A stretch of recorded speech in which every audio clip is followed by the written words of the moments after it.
Good morning! Gawa na naman tayo ngayon ng Filipiniana sleeves. Tool yung gagawin nating materials.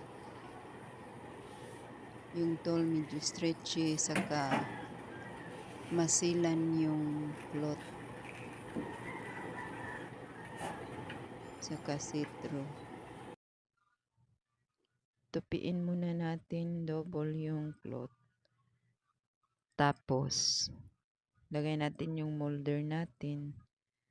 Uli, sukat tayo ng 2.5 hanggang dun sa baba. Tapos loop na natin sa gilid. Tapos sa baba is 2 inches. Straight line na natin. Pagkatapos cut na natin yung mga markings.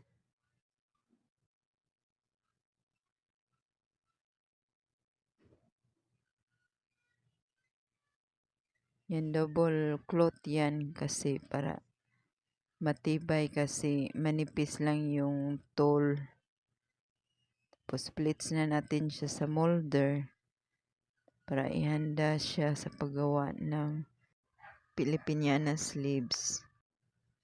Manipis yung tool kaya dapat ang pangpatigas natin yung hindi siya mahalata. Gamit tayo nito ng acetate para hindi siya makikita sa labas ng tool. Dapat yung tool lang ang malata.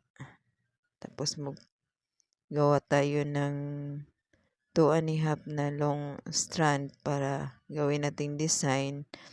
Parang may ruffles yung sa may armhole sa taas. Tapos tayo muna natin yung na pleats natin bago natin ilagay yung tool na ginawa nating ruffles. Tapos anggalin muna natin ang pleats bago tayo maggawa ng ruffles sa itaas bago natin ikabit.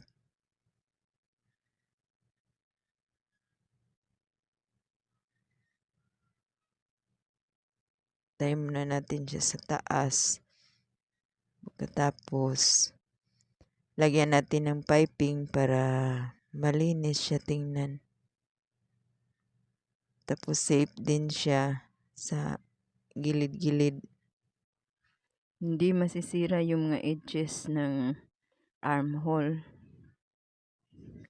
Ilapad nyo na lang yung tela na pang piping kasi manipis lang naman siya. Tapos sa pag-fold nyo, hindi na siya mahirap i-fold sa pag-piping.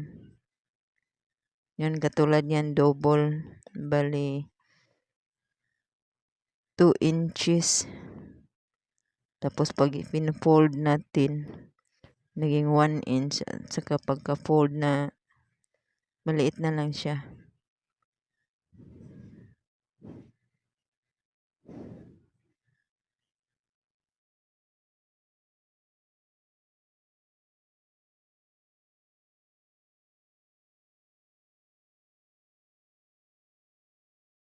Tapos i-insert na lang natin yung acetate na kinakat na natin katulad ng molder ang size.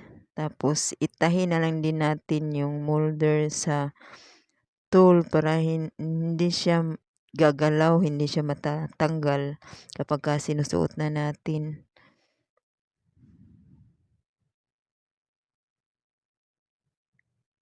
Kahit meron siyang acetate, parang wala lang kasi malinaw yung acetate na ginagamit natin. Parang siyang glass lang ba. Tapos yung ruffles na ginagawa nating design, cut na lang yan natin yung na sobra. Tapos lagyan natin ng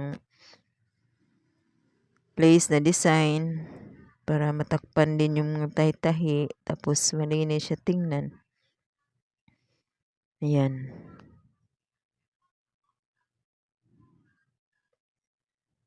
Yan na yung tool natin na Filipiniana. Yan. Ganda siya kasi matigas din. Thank you for watching. Follow for more tutorial like this.